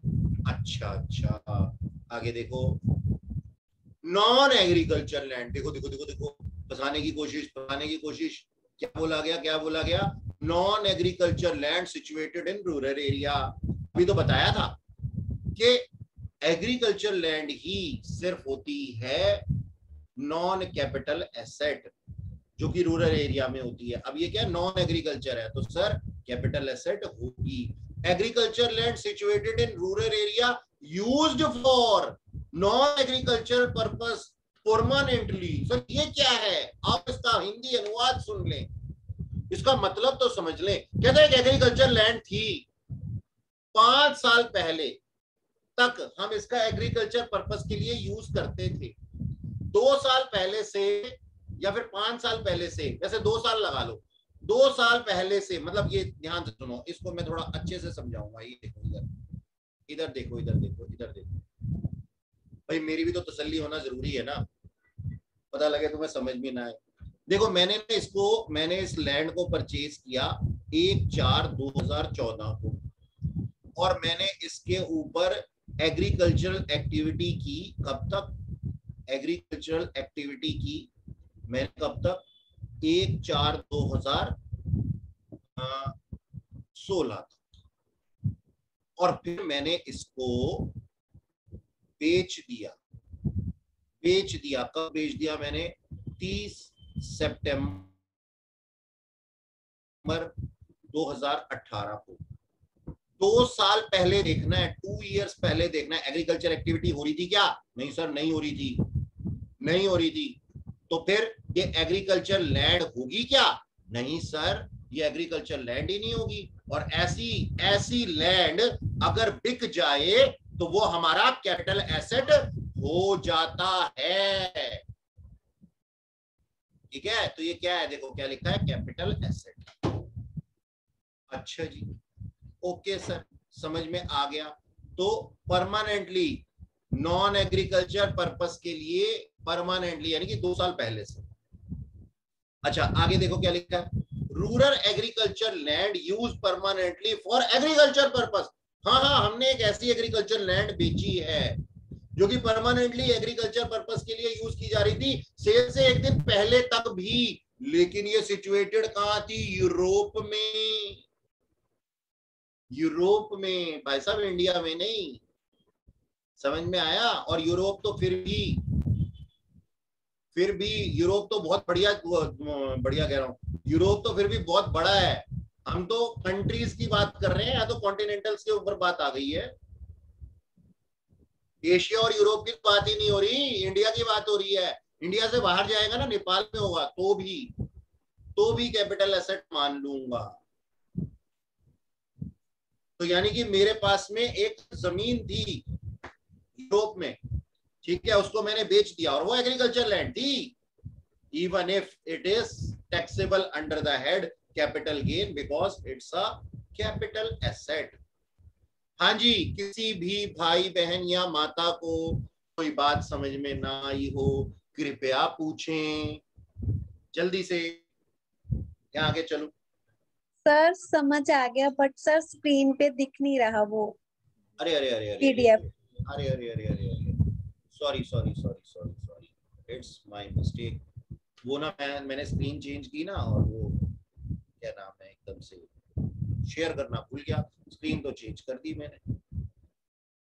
देखो लास्ट वाला लिखा हुआ है, सबसे लास्ट वाला, rural agriculture land use permanently for agriculture purpose situated in Europe. ठीक है जी, चलता हूं आगे।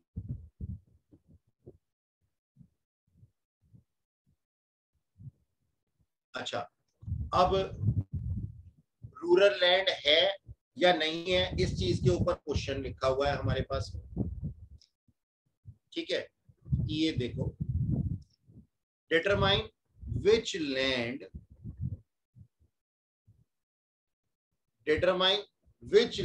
Will be capital asset. Population का की बात याद है ना? ये देखो अभी हमने पढ़ा था, ये अलग अलग सीन, अलग अलग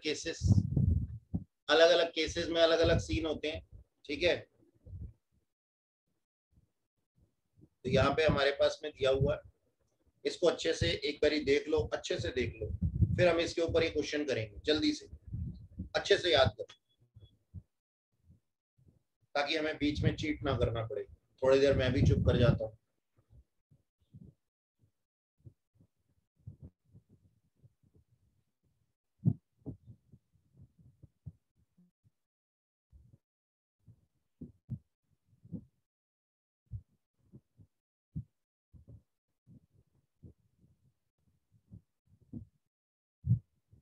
ठीक है, याद कर लिए? Simple Yes, sir. सिंपल है सर। पहले और ये लेस देन 10,000, उसको तो हम छोड़ ही देते हैं, सिंपल सी चीज है। हम पहले कर लेते हैं सर 10,000 टू 1 लाख। अगला है सर 1 लाख टू 10 लाख, और फिर मोर देन 10 लाख। ठीक है, यहाँ पे 2 किलोमीटर के बाद जो है आउटसाइड 2 किलोमीटर, ठीक से लिखो इसको।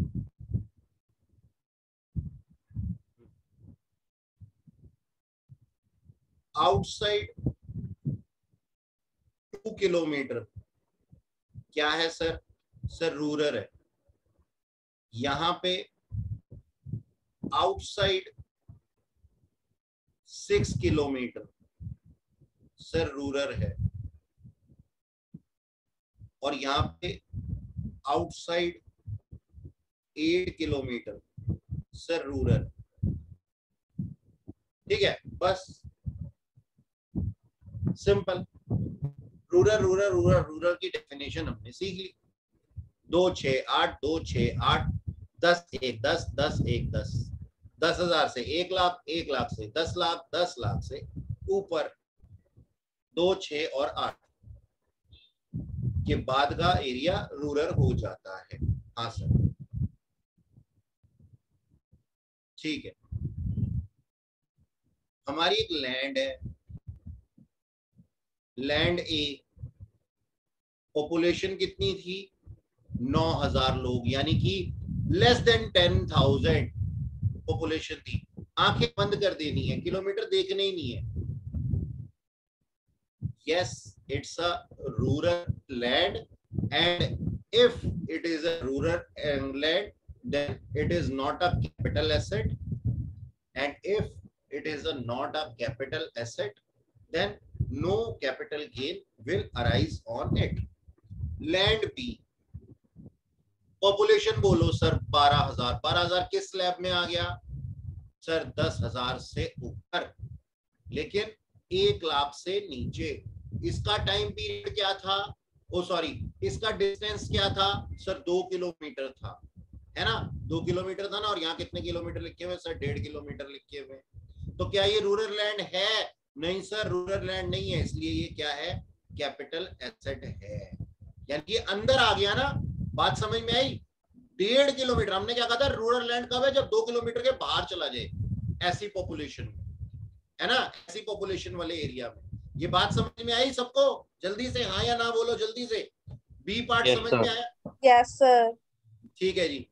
फिर सी 11 लाख, कौन सी स्लैब में आ गया ये सर? थर्ड स्लैब में आ गया, या फिर यूं कहो कि सेकंड में आ गया, यानी कि उस स्लैब में आ गया जहां पे 1 लाख से ज्यादा। नहीं, ये तो अबव 10 लाख में आ गया, लास्ट स्लैब में आ गया, लास्ट स्लैब।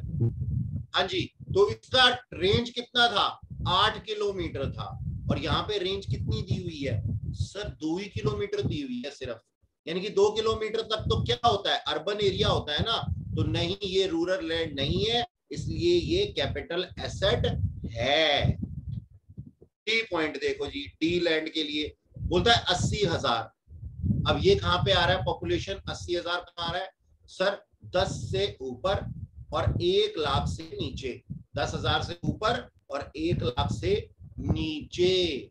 इसके लिए बताओ कितने किलोमीटर था सर? इसके लिए 2 किलोमीटर था। और यहाँ कहानी कहाँ आ रही है? 3 किलोमीटर के अंदर आ रही है, यानी कि 2 किलोमीटर के बाहर चला गया है। 3 तो 2 से ज्यादा होता है। हाँ सर, ये रूरल लैंड है, इसलिए यहाँ पे कैपिटल एसेट नहीं है। और क्योंकि यहाँ पे कैपिटल एसेट नहीं है, कैपिटल गेन भी नहीं लगेगा। लैंड ई 3 लाख की पॉपुलेशन है। 3 लाख की पॉपुलेशन यानी कि 1 लाख से ऊपर, 10 लाख से नीचे। बोलो जी, बोलो बोलो सर, कितना कितना किलोमीटर था इसके लिए? बोलो 6 किलोमीटर है सर। 6 किलोमीटर से कितना था? 6 किलोमीटर। 6 किलोमीटर। और ये क्या है? 4 किलोमीटर। 4 किलोमीटर है तो भैया अर्बन है, तू रूरल नहीं है और कैपिटल एसेट है। इसी तरीके से सारे देख लो, फटाफट से कर लो जल्दी से। मेरे ख्याल आप समझ में आ गया होगा सब। हमें ना बाहर देखना है, बाहर इस रेंज से। इतनी पॉपुलेशन, इतना एरिया, इसके बाहर चला गया तो ही रूरल होगा। उसके अंदर रहा तो उसका मतलब अर्बन है।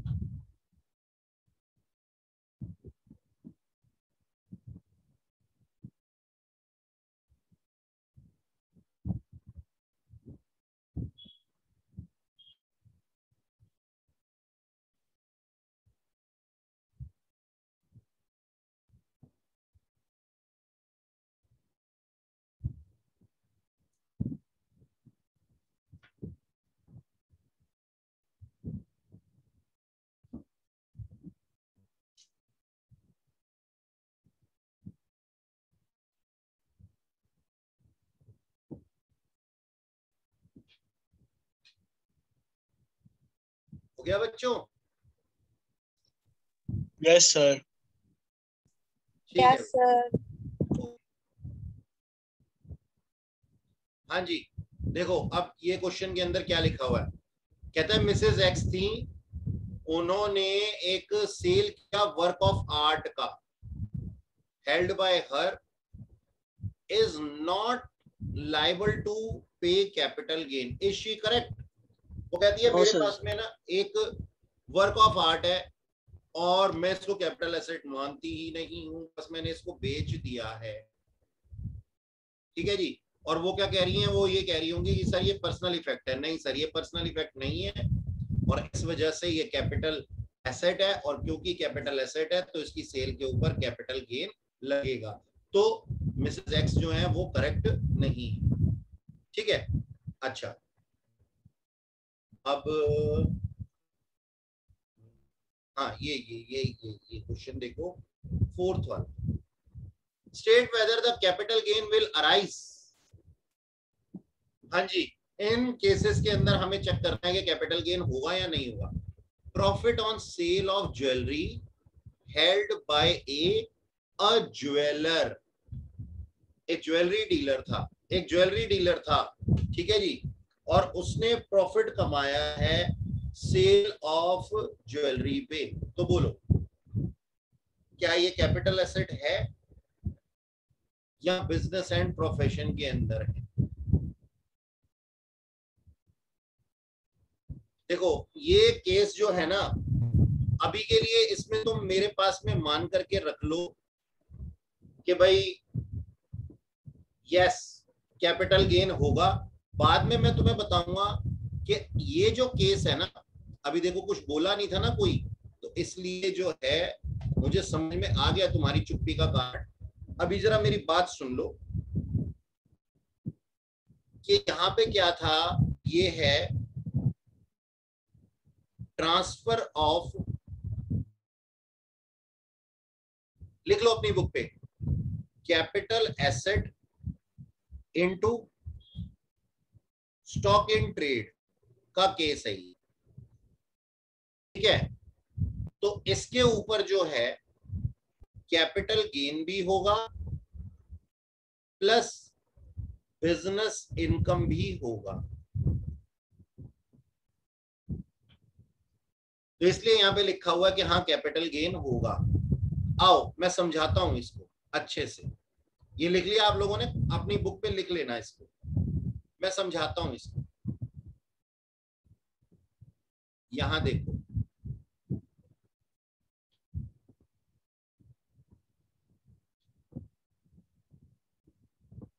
हाँ जी, सबके पास में ये स्क्रीन आ गई ना मेरी, जिसपे मैं समझाने वाला हूं। ध्यान से सुनना मेरी बात, ध्यान से सुनना इस एग्जाम्पल को, ताकि तुम्हारे दिमाग में टिकटिकी ना बजती है कि ये सर ने हमें ऐसे कैसे कह दिया। क्योंकि अभी तो थोड़ी देर पहले कह रहे थे सर, बच्चों के दिमाग में क्या आता है, ये आता है, ये आता है कि सर ने अभी बताया था कि बिजनेस में जो स्टॉक इन ट्रेड की तरह रखा होगा ना, स्टॉक इन ट्रेड की तरह रखा होगा ना, वो करंट एसेट, वो कैपिटल एसेट नहीं है।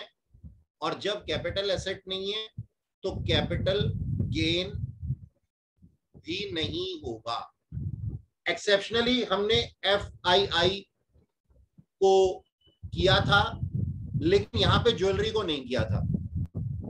ठीक है, तो अब मैं तुम्हें बता रहा हूं कि ये जो केस है, ये जो केस है, ये केस है क्या, तब तुम्हें समझ में आएगा कि हाँ सर ये वाली बात इसके ऊपर अप्लाई नहीं हो रही। ध्यान से सुनना मेरी बात। एक ना मिस्टर एक्स थे, ये एग्जाम्पल है हमारा, ठीक है, उसी का एग्जाम्पल है जो अभी हमने लिखा है नीचे। ध्यान से सुनना एग्जाम्पल क्या है। ये ना मिस्टर एक्स थे, हमारे प्यारे से गंदे से मिस्टर एक्स। इन्होंने परचेज किया एक गोल्ड चेन एज ऑन 1/4/2014, ठीक है जी, फॉर 50,000, 50,000 रुपए की। अब ना ये इसको पहन पहन करके है ना बहुत ही बुरा फील करने लगे कि यार क्या आउटडेटेड चेन मैंने पहन रखी है। अब इनकी है ना ज्वेलरी शॉप थी। अच्छा, ज्वेलरी शॉप क्यों लिख रहा हूं मैं लिखता हूं कि ये मिस्टर एक्स खुद ही PC ज्वेलर वाले थे, नाम तो सुना होगा ना, PC ज्वेलर वाले थे, ठीक है। ओनर कौन थे, सर मिस्टर एक्स थे। कोई ये ना सोच ले बाद में पढ़ते हुए कि सर मिस्टर एक्स ने ज्वेलरी शॉप को ये बेच दिया। तो इस शॉप के ओनर कौन थे, मिस्टर एक्स खुद ही थे, ठीक है। इन्होंने ना इसको ट्रांसफर कर दिया अपनी ज्वेलरी शॉप को, transfer in stock in trade, stock in trade में ट्रांसफर कर दिया। और जिस दिन ट्रांसफर किया ना उस दिन इसकी ज्वेलरी की fair market value of gold chain जो थी सर वो थी 5 लाख रुपए। कब, सर ऑन 1/4/2018। सर इतना महंगी हो गई। हाँ चलो, अगर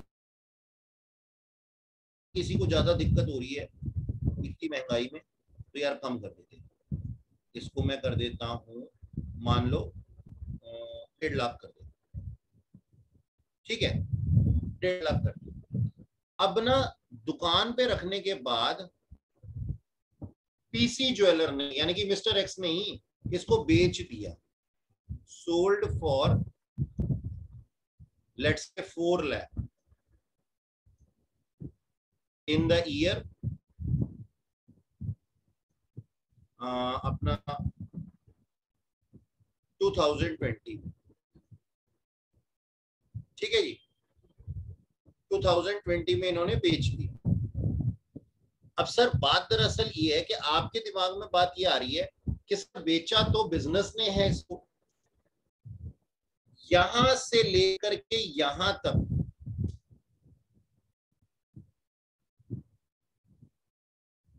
इनकम का नाम होगा कैपिटल गेन, क्योंकि यहां से यहां तक किसने इसको होल्ड किया था सर, यहां से यहां तक इसको मिस्टर एक्स ने होल्ड किया था, और बाद में इसको किसने होल्ड किया था sir, business of mister x ने, बिजनेस ऑफ मिस्टर एक्स ने होल्ड किया था, इसलिए यहां से यहां तक इसकी बिजनेस इनकम होगी। ये बात समझ में आई? तो इसीलिए वहां पे जो लिखा हुआ है ना, स्टॉक इन ट्रेड में होते हुए भी ये transfer in stock in trade का केस है, इस वजह से यहाँ पे कैपिटल गेन भी होगा और बिजनेस इनकम भी होगी। अगर आप सिर्फ ये बोलते कि सर मिस्टर पीसी ज्वेलर ने, मैसर्स पीसी ज्वेलर ने इसको बेच दिया, जिनकी की खुद ज्वेलरी शॉप थी, तो सिर्फ अगर आप इतना मानेंगे तो आप यहाँ पे कैपिटल गेन नहीं दिखा सकते, क्योंकि यहाँ पे सिर्फ बिजनेस इनकम होगी। अब हम क्या मान रहे हैं, ये conversion into stock in trade का केस है। इस केस का नाम क्या है, conversion of capital asset into stock in trade. अब समझ में आ गई बात? जल्दी से बोलो बोलो। Yes sir. Yes sir. Conversion of capital asset into stock in trade, फटाफट से इसको कॉपी करो जल्दी से।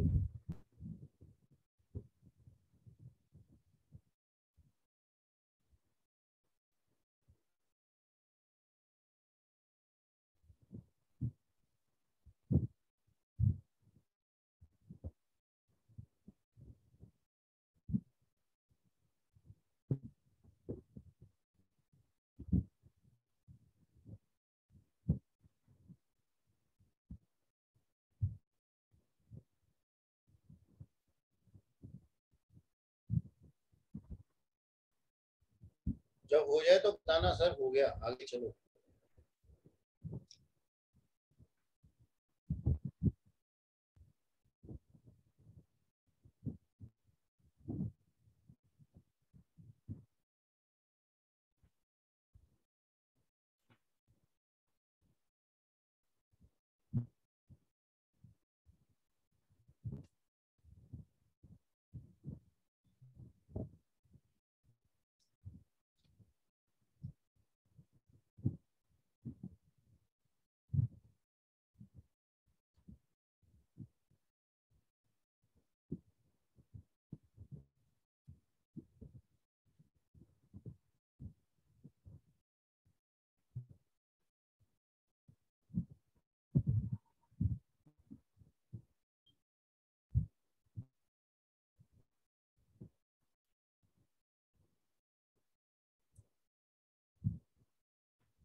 सर जी बेटा।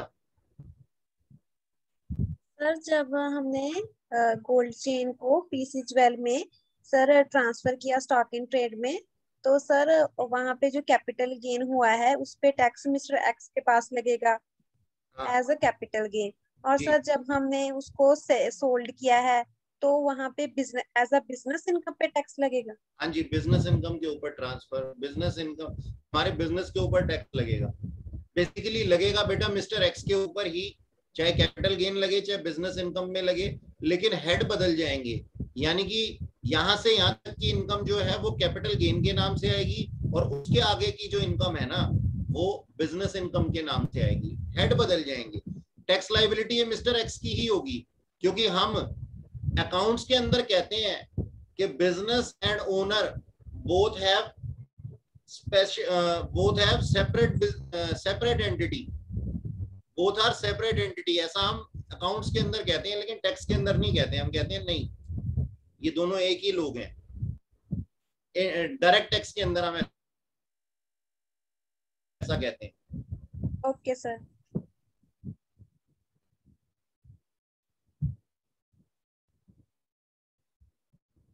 तो यहाँ पे हेड बदल जाएंगे बस।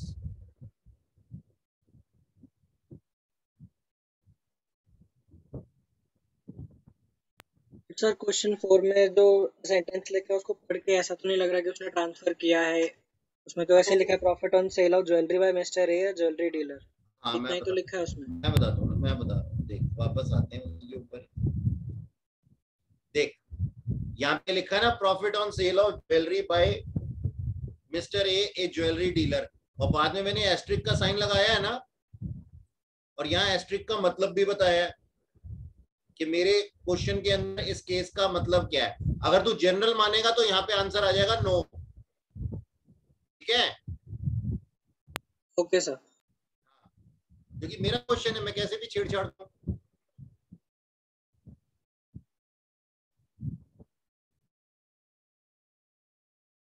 देखो आगे क्या लिखा है, अब वो नोट कर लिया था। Yes sir. ठीक है, देखो आगे क्या लिखा हुआ है, ये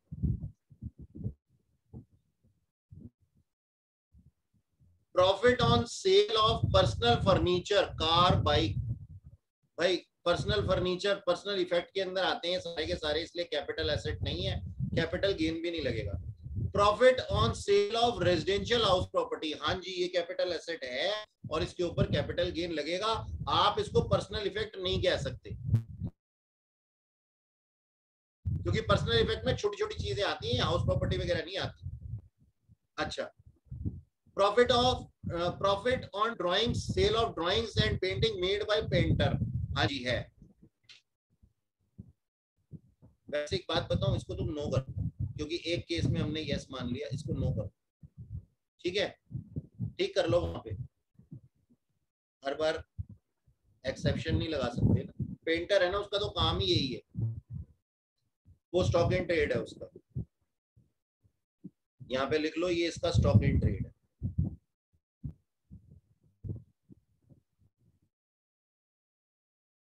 अच्छा, profit on sale of drawings and painting by mister PC to a national museum, no. और नो के साथ में ना एक एस्ट्रिक का साइन है, ये देखो।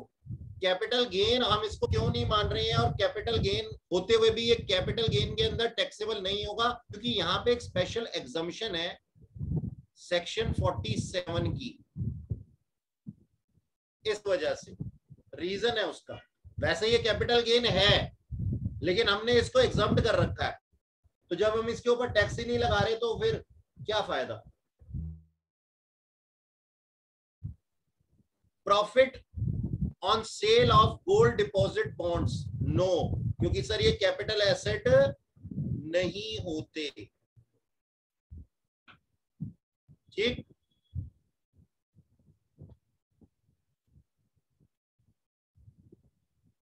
अब ये लास्ट क्लास में मैंने आप लोगों को बताया था, लेकिन और दूसरा बच्चे भी है आज, तो उनके लिए भी बता देता हूं, सुनना जरा। हाँ जी,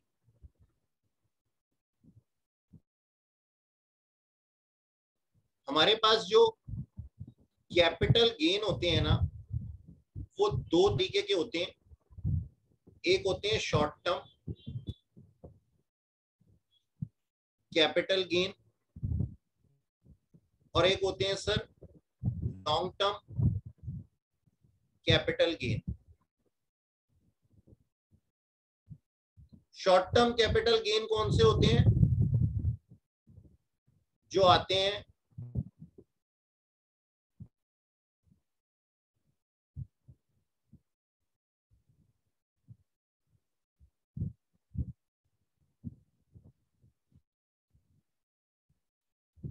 bye short term capital asset से,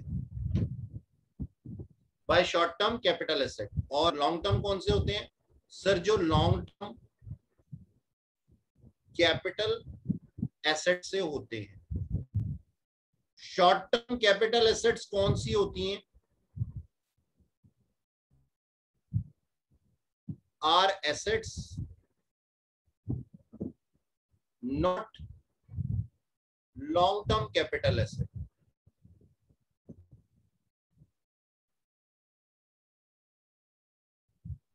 और लॉन्ग टर्म कौन सी होती हैं?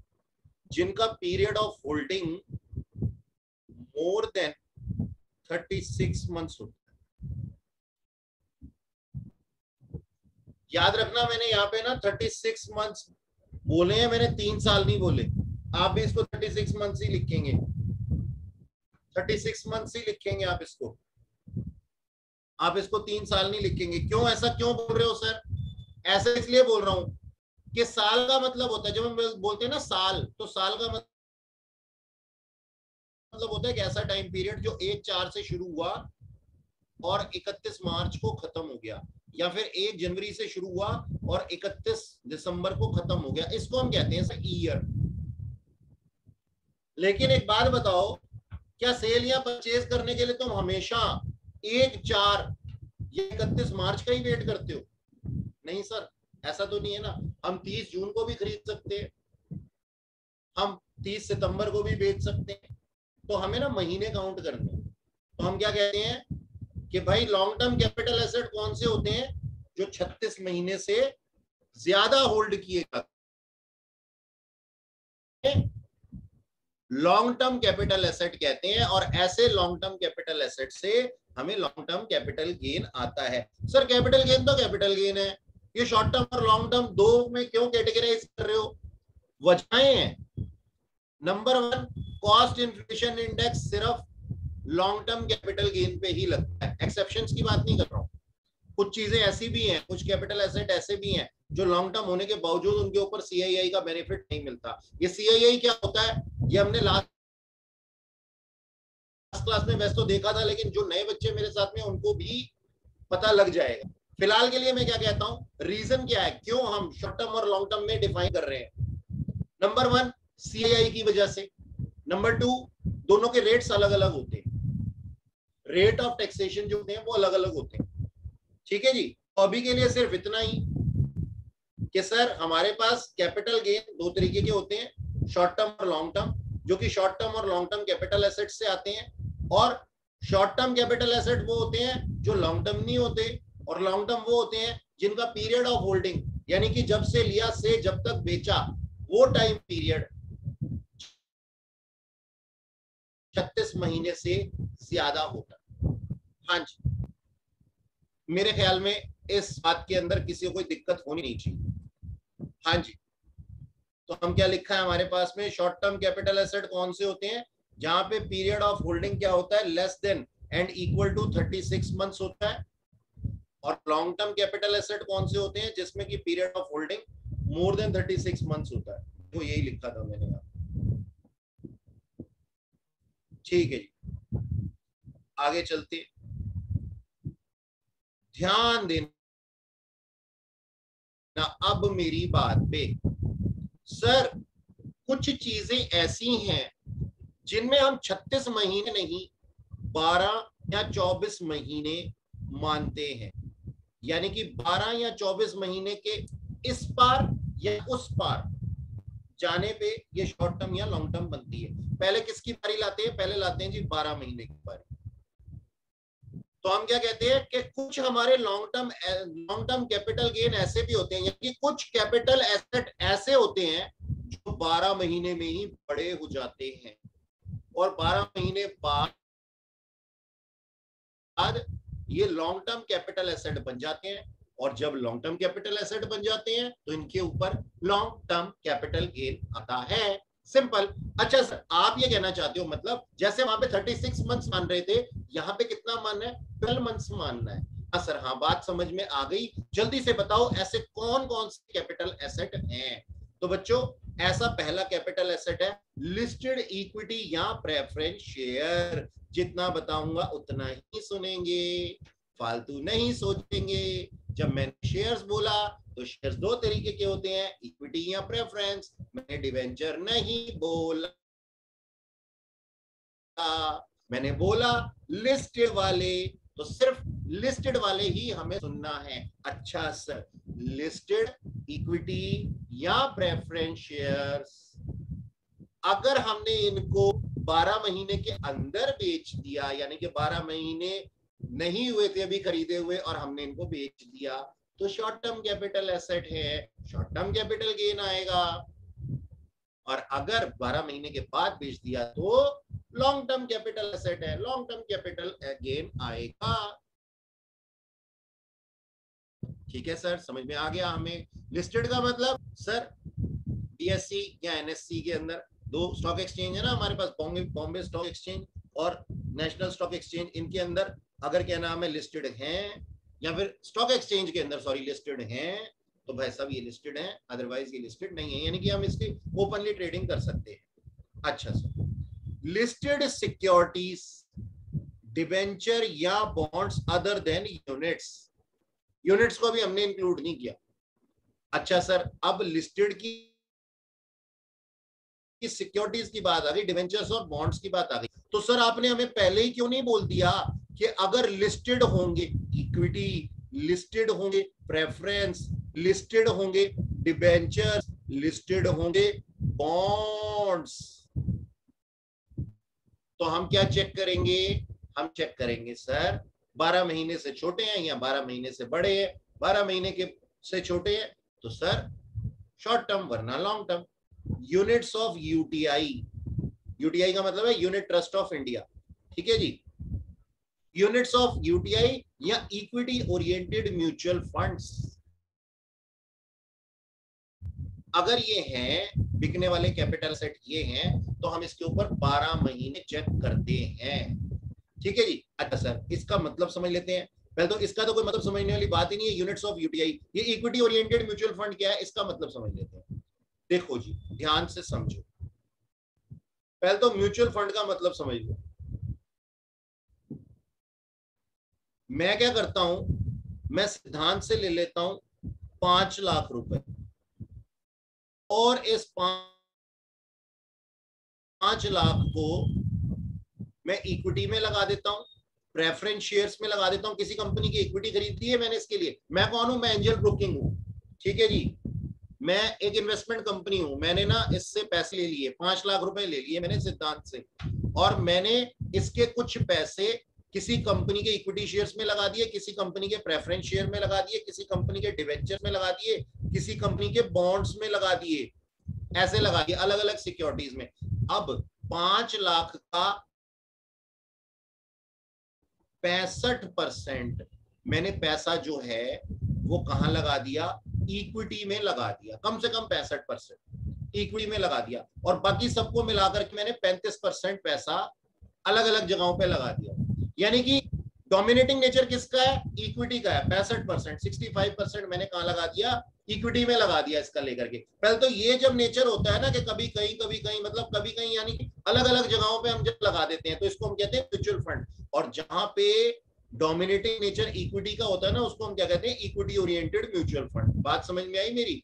इक्विटी ओरिएंटेड म्यूचुअल फंड का मतलब क्या हुआ? बात समझ में आई कि जहां पे डोमिनेटिंग नेचर किसका होगा? इक्विटी का होगा, इक्विटी शेयर्स का होगा, तो वहां पे हम क्या बोलते हैं? Equity oriented mutual funds. Zero coupon bond, zero coupon bond, अगर जीरो कूपन बॉन्ड है तो उस पर भी हम 12 महीने ही चेक करेंगे। बेसिकली LIC ने इसको निकाला था जीरो कूपन बॉन्ड को, और जीरो कूपन बॉन्ड के अंदर क्या होता था कि मैं आपको कहता था कि भाई आप मेरे को 10 रुपए दे दो आज, और 20 साल बाद मुझसे क्या नाम है 20 लाख रुपए ले लेना या 2 लाख रुपए ले लेना, लेकिन बीच में ना इंटरेस्ट को भूल जाओ, डिविडेंड्स को भूल जाओ कि मैं तुम्हारे को कोई रिटर्न देने वाला हूँ, रिडम्पशन हैवी कर दूंगा। तो उसको हम कहते थे जीरो कूपन बॉन्ड। क्या हमें ना इसके नाम से ही इसको पहचानना है, केवल ज्यादा डेप्थ में जाने की कोई जरूरत नहीं है। कॉर्पोरेट लॉ हम पढ़ नहीं रहे, हम टैक्सेशन पढ़ रहे हैं। तो सर हमें इतना ज्ञान हो गया कि ये सारी चीजें अगर होंगी, ये सारी चीजें अगर होंगी तो हम क्या करेंगे? हम 12 महीने देखेंगे शॉर्ट टर्म के लिए, और 12 महीने से ऊपर का अगर पीरियड ऑफ होल्डिंग होगा तो उसके लिए हम क्या देखेंगे जी? लॉन्ग टर्म देखेंगे, उसको हम लॉन्ग टर्म की तरह देखेंगे। अब 12 महीने की बात तो हो गई पूरी। अब 24 महीने पे आते हैं। 24 महीने किस किस केस में देखेंगे? बोलता है 24 महीने देखेंगे अनलिस्टेड इक्विटी या प्रेफरेंस। अनलिस्टेड इक्विटी, लिस्टेड कहां गया था सर? ऊपर आ गया था 12 महीने के लिए। अनलिस्टेड कहां पे आ गया सर? अनलिस्टेड में हम कितना देखेंगे? 24 महीने से कम होंगे। 24 महीने से कम होंगे तो शॉर्ट टर्म, 24 महीने से ज्यादा होंगे तो 24 महीने से ज्यादा होंगे तो अनलिस्टेड वाले sir long term. Unlisted equity और प्रेफरेंस। कोई इमूवेबल प्रॉपर्टी अगर होगी, लैंड या बिल्डिंग या फिर बोथ, तो उसके लिए हम 24 महीने देखेंगे। बाकी सबके लिए 36 महीने देखेंगे। बाकी सबके लिए 36 महीने देखेंगे। समझ में आई मेरी बात? चलो अब इसका भी एक एग्जांपल कर लेते हैं, पक्का हो जाएगी बात, पक्की हो जाएगी। देखो जी, units of equity oriented mutual fund sir 12 महीने देखेंगे, अभी देखा था हमने। Units of debt oriented mutual fund, debt बोला मैंने, इक्विटी नहीं बोला, इक्विटी नहीं बोला मैंने, डेट बोला। यानी कि ये जर्नल रूल के अंदर चलेगा। जर्नल रूल कितना कहता था? लॉन्ग टर्म होने के लिए, देखो ऊपर हेड लिखे लॉन्ग टर्म, भाई साहब लॉन्ग टर्म। बुक भी है तुम्हारे पास में, लॉन्ग टर्म बोला गया, लॉन्ग टर्म। लॉन्ग टर्म होने के लिए 36 महीने के पार जाना पड़ेगा इसको, है ना? अच्छा जी, आगे क्या लिखा है? यूनिट्स ऑफ यूटीआई 12 महीने देखेंगे। जीरो कूपन बॉन्ड सर 12 महीने देखेंगे। लिस्टेड डिवेंचर बॉन्ड या गवर्नमेंट सिक्योरिटी सर लिस्टेड है, 12 महीने देखेंगे। अनलिस्टेड तो सिर्फ एक ही चीज होती है। अनलिस्टेड क्या होती है? अनलिस्टेड शेयर्स, यानी कि इक्विटी और प्रेफरेंस। उसका पढ़ाया हमने कितना? 24 महीने। तो यहां देखो अगला क्या लिखा हुआ? अनलिस्टेड डिवेंचर्स, बॉन्ड्स या गवर्नमेंट सिक्योरिटी। हमने पढ़ा था अनलिस्टेड के अंदर डिवेंचर, बॉन्ड्स या गवर्नमेंट सिक्योरिटी। ये देखो बिल्कुल नहीं पढ़ा हमने, बिल्कुल नहीं पढ़ा। हमने तो लिस्टेड पढ़ा था, सिर्फ लिस्टेड सिक्योरिटी डिवेंचर्स पढ़ा था हम, है ना? अनलिस्टेड तो सिर्फ हमने इक्विटी और प्रेफरेंस पढ़ा था, है ना? तो अब ये क्या पूछ रहा है? कहता है अनलिस्टेड के बारे में बताओ। अगर कोई डिवेंचर हो, बॉन्ड्स हो या गवर्नमेंट सिक्योरिटी हो, तो हमने कहा उसके ऊपर जनरल रूल लगेगा सर 36 मंथ्स देखेंगे। Listed shares in company, listed shares यानी कि इक्विटी हो या प्रेफरेंस हो, 12 महीने देखते हैं। अनलिस्टेड शेयर्स के लिए 24 महीने देखते हैं। लैंड एंड बिल्डिंग के लिए सर 24 महीने देखते हैं। कोई और अदर सर जनरल रूल लगेगा 36 महीने। बोलो जी, बोलो बच्चों, समझ में आई मेरी बात? Yes sir. Yes sir. ठीक है जी।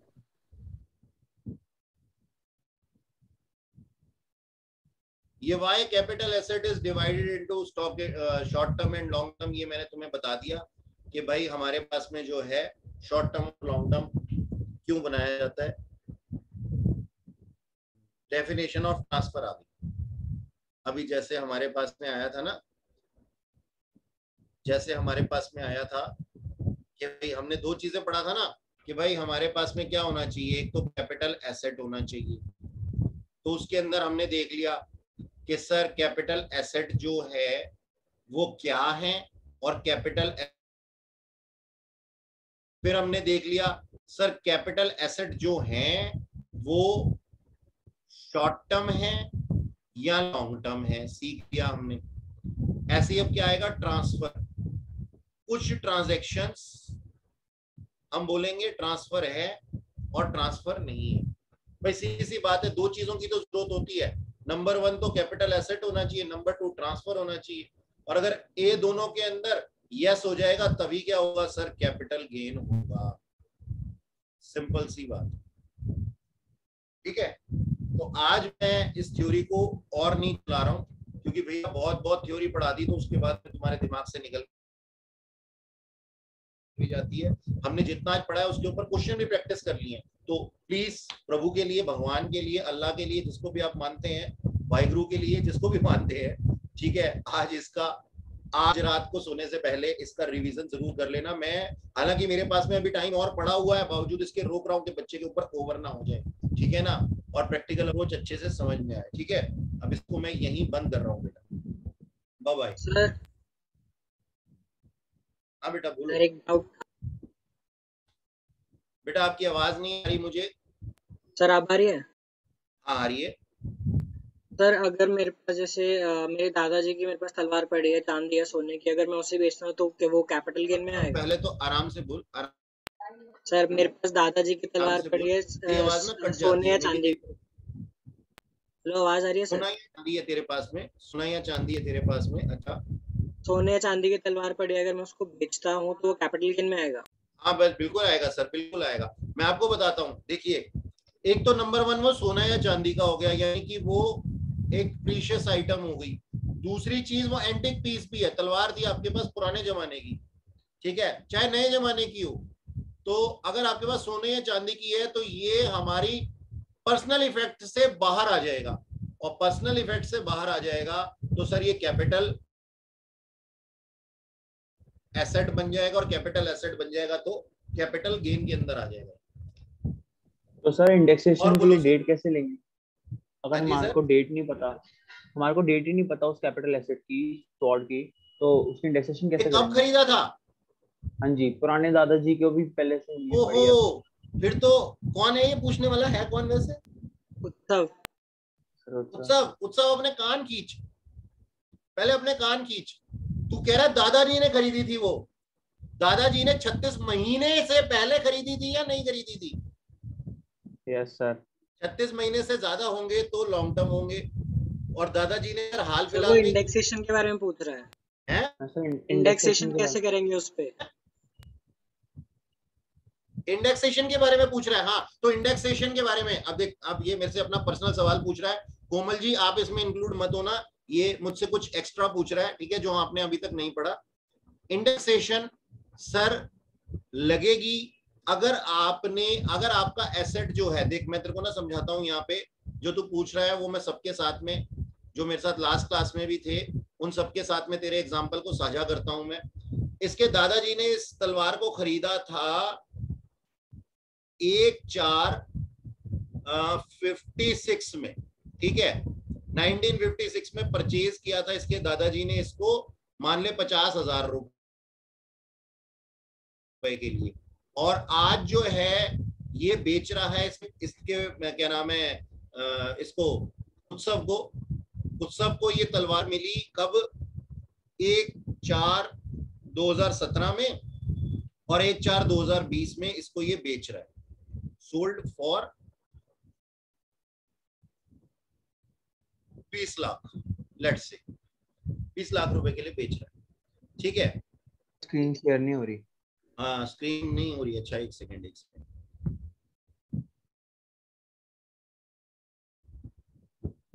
स्क्रीन शेयर हो रही है। तो इसने 1/4/1956 को दादाजी ने खरीदा, उत्सव को 2017 में मिली, और उत्सव ने इसको 20 लाख रुपए में बेच दिया 1/4/2020 में। उत्सव तेरा यही क्वेश्चन है, ठीक है। अब हम क्या कहते हैं, हम ये कहते हैं सर सबसे पहले तो इसका period of holding previous owner का भी बीच में जुड़ जाता है, प्रीवियस ओनर का और इसका दोनों का मिला के पीरियड ऑफ होल्डिंग जो है वो मोर देन 36 मंथ्स है, इक्वल्स टू नहीं, मोर देन 36 मंथ्स है। तो इसका मतलब ये क्या है सर, ये लॉन्ग टर्म कैपिटल एसेट है। अब उत्सव का सवाल ये है कि सर मेरे पास में 1956 का CII है ही नहीं, तो मैं क्या करूंगा? तो जो पहला CII होगा ना तेरे पास में, फर्स्ट CII जो भी होगा ना, तो वो अप्लाई करेगा इसके ऊपर, फर्स्ट CII। अब फर्स्ट CII तेरे पास में है, ऊपर सेल वाला आता है, तेरे को बताया था उस दिन, तो यहाँ पे 2021 का आ जाएगा ऊपर CII, और नीचे किसका आ जाएगा, 2001-2 का, ठीक है। उत्सव मेरी बात समझ में आई? Yes sir, yes sir. तो इसका कॉस्ट ऑफ एक्विजिशन इस तरीके से निकल करके आएगा, 50,000 मल्टीप्लाइड बाय 2021 का CII, और नीचे 2001-2 का, यानी कि अगर हमारे पास CII अवेलेबल नहीं है तो पहला CII जो भी अवेलेबल है वही आएगा, ठीक है। Okay sir, okay sir. हाँ अच्छा कोमल, तेरे को ये CII वाली बात समझ में आ जाए और बाकी लोगों को भी CII वाली बात समझ में आ जाए, प्रशांत सर से इसके लिए लास्ट क्लास ले लेना, वरना आगे तो आ ही जाएगा अगली क्लास में ही। ओके ठीक सर। है, ओके बेटा, वाइंड अप करता हूँ। किसी को और तो कुछ नहीं पूछना? किसी और को कुछ पूछना है क्या? No sir. ठीक है, चलो फिर चलते हैं, बाय।